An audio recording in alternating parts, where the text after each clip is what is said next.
Bonjour tout le monde! Bienvenue au cours 9, la méthode de l'addition. Plus difficile que la méthode de la comparaison, plus difficile que la méthode de la substitution qu'on a vue au dernier cours. Mais ça vaut vraiment la peine de l'apprendre. Si vous connaissez bien la méthode de l'addition, vous allez éviter des longs détours algébriques, des longues souffrances pour essayer de résoudre des systèmes avec des méthodes qui sont peut-être pas aussi appropriées que la méthode de l'addition. Évidemment, ça dépend toujours du contexte, mais là, je vais vous présenter des contextes où la méthode de l'addition, ça vaut vraiment la peine de la connaître. Mouchoir, lorsqu'il fait sa course contre Guenille, réalise que le vent vient fausser les calculs. Avec le vent dans le dos, la vitesse atteint un sommet, 27 km/h. Malheureusement, lors du retour avec le vent en plein visage, la vitesse n'est plus que de 21 km/h. Ce que vous voyez ici, les flèches en bleu, c'est plus de la matière de 5e secondaire. Ça s'appelle des vecteurs. Des espèces de flèches, elles ont une direction, un sens et une grandeur. D'ailleurs, X et Y représentent la grandeur de la vitesse de mouchoir et du vent. Le vrai mot, c'est la norme. Alors, X, la grandeur ou la norme de la vitesse de mouchoir, et Y, la grandeur ou la norme de la vitesse du vent. Peut-être que c'est des mots compliqués, mais ne vous en faites pas. Ce que je veux qu'on comprenne, c'est qu'on peut additionner les normes. On peut additionner x plus y égale 27 parce que les vecteurs ici ont le même sens. Alors, le vent, mouchoir, mis ensemble, 27 km/h. C'est un principe en physique. On peut additionner des vecteurs. À l'année prochaine. Ici, on va soustraire les normes parce que les sens sont opposés. Autrement dit, le vent vient détruire les efforts de mouchoir. On va donc avoir x moins y égale 21. Bien. C'est quoi la méthode de l'addition? Mais c'est ceci, chers amis. Il suffit d'additionner les deux lignes. Les membres de gauche ensemble, les membres de droite ensemble. Qu'est-ce qui est à gauche du égal? X plus Y. Qu'est-ce qui est à gauche du égal? X moins Y. On va additionner tout ça. Un gros party, une grosse fête. X plus Y, X moins Y, c'est écrit ici, X plus Y plus X moins Y. On remet le égal, il est ici, on le salue. Et maintenant, ce qui était à droite, 27 et 21, ben on le retrouve ici à droite, 27 plus 21. Alors, c'est ça la méthode de l'addition. On additionne tout ce qui est à gauche et tout ce qui est à droite.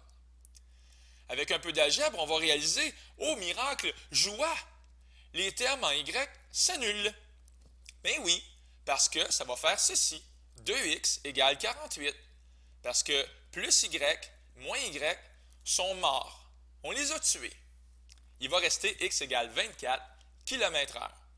On va finalement trouver Y est égal à 3 km/h. OK? Alors, 24 plus 3, ça fait 27, et 24 moins 3, ça fait bien 21. On est content. Alors, quand est-ce qu'on utilise la méthode de l'addition? C'est lorsque les variables sont du même côté, puis que les termes constants sont de l'autre côté. C'est peut-être pas la seule façon, le seul contexte où on utilise la méthode de l'addition, mais c'est quand même, disons, le principal contexte. Ici, on a les variables à gauche, et les termes constants ici, à droite. Voilà. Et ça l'a très bien servi que de faire la méthode de l'addition. La fin du conte de fées, qu'est-ce que ça veut dire, ça? Bien, tantôt, les termes en Y se sont annulés. C'était simple, ils avaient des coefficients opposés. On avait plus Y et après on avait moins Y. Plus 1, moins 1, ça s'annule. Ici aussi, il y a un terme, il y a deux termes qui vont s'annuler. Évidemment, c'est le plus 5y et le moins 5y, on les salue. Lorsque je vais faire la méthode de l'addition, les termes en y vont s'annuler. Il va rester 3x plus 4x, ça fait 7x. 90 et 50, ça fait 140, et les y sont décédés. On va trouver x égale 20. Ici, c'est quoi les termes avec des coefficients opposés? C'est quoi les termes qui vont s'annuler? Détruire. Ce sont les termes en x. Moins 2x, plus 2x. Lorsque je vais faire la méthode de l'addition, il n'y aura plus de x. 5y moins 3y, on va avoir un 2y ici, et 0 plus 13, 13. La valeur de y, 6,5. Bien, bien, bien, bien, bien. Mais j'ai dit que c'était la fin du conte de fées. Parce que parfois, avant d'additionner, il va falloir multiplier une ligne par quelque chose. Supposons qu'on est un peu naïf, un peu inconscient, et qu'on pense que la méthode de l'addition, ça marche toujours d'un seul coup de baguette magique. On arrive et on se met à additionner 2x plus 4x, 2y plus 5y. Mais malheureusement ici, on va avoir 6x plus 7y, puis de l'autre côté 56. C'est inutile d'avoir fait ça. Parce que le but, c'est toujours de tuer une variable, de l'assassiner froidement, dans un bain de sang. Et ici, je vais relire, c'est inutile car ni le terme en x, ni le terme en y est annulé. Alors, ce qu'il faut faire, c'est de multiplier une ligne par un nombre. Ici, la ligne 2x plus 2y égale 36, j'ai eu la bonne idée de la multiplier par moins 2. Vous allez rapidement comprendre pourquoi c'était une bonne idée. Parce que si je fais 2x fois moins 2, ça fait moins 4x. 2y fois moins 2, ça fait moins 4y. Et 36 fois moins 2, ça fait moins 72. Et qu'est-ce qu'on réalise? Avec les x, on a des coefficients qui sont opposés. Moins 4 et 4. Et là, je suis prêt. Je suis prêt à les encercler, à dire, ah, vous allez vous sacrifier. Lorsque je vais faire la méthode de l'addition, il va juste rester 1y égale moins 52. Alors, c'est ça. Il faut multiplier une ligne pour atterrir sur des coefficients opposés. C'est ça l'astuce. Ici, il ne faut pas oublier de remplacer y par moins 52. Pour trouver la valeur de x, on peut remplacer y par moins 52 ici, dans cette ligne-là. Dans n'importe quelle ligne, ça devrait fonctionner. Bien.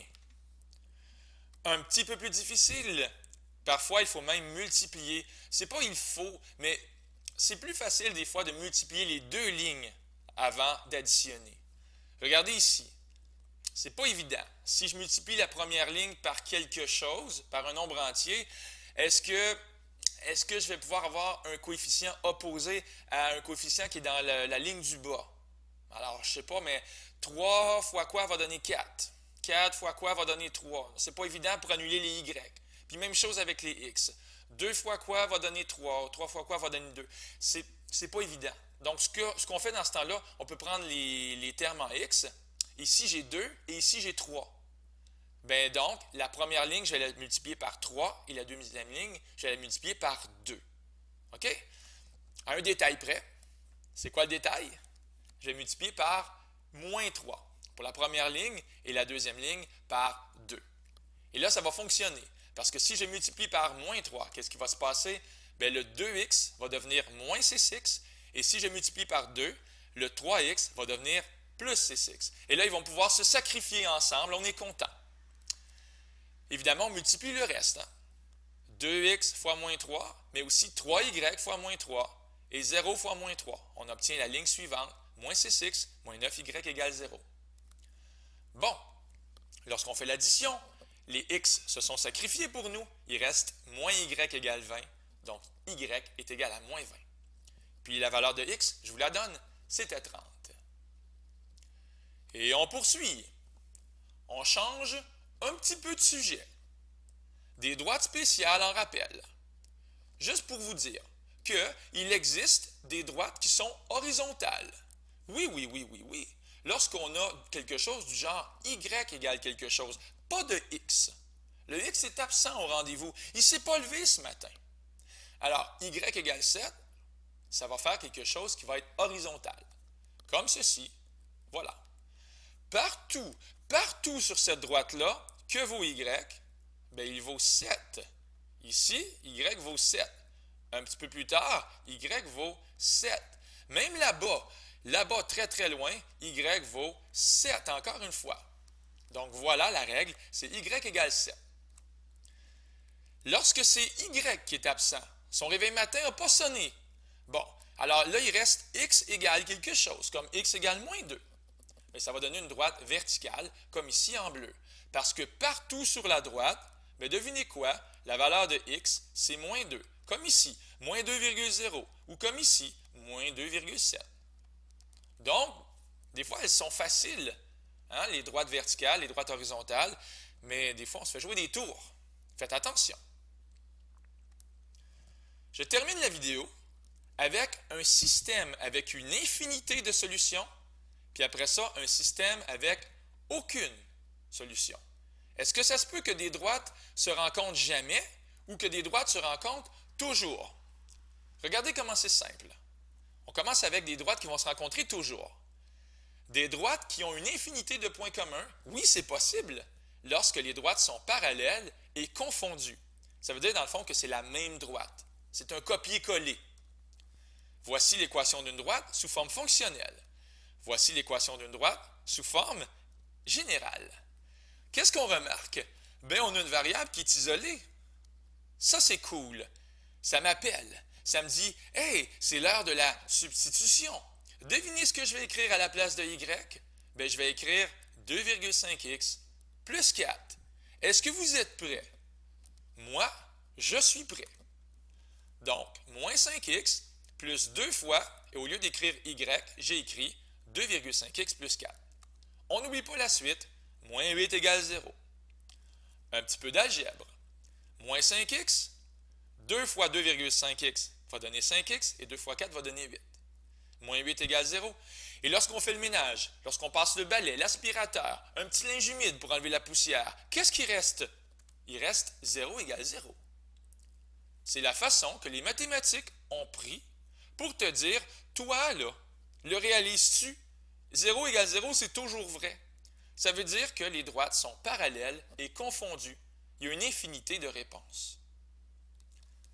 Maintenant, lorsqu'il n'y a pas de réponse, c'est possible des droites qui n'ont aucun point commun si les droites sont parallèles et distinctes ou non confondues.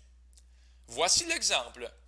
Y est égal à 2,5x plus 1. Encore une forme fonctionnelle ou canonique. Et ici, malheureusement, dans le coin droit, une forme symétrique.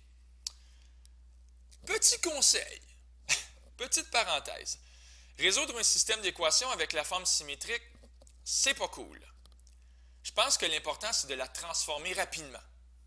Bien, on connaît la forme symétrique, on sait la lire, l'interpréter. On voit qu'elle va passer par 0,4, parce qu'ici, il y a un 4 en dessous de la variable y. Puis aussi, elle va passer par moins 8 cinquièmes, virgule 0, à cause du moins 8 cinquièmes qui est ici.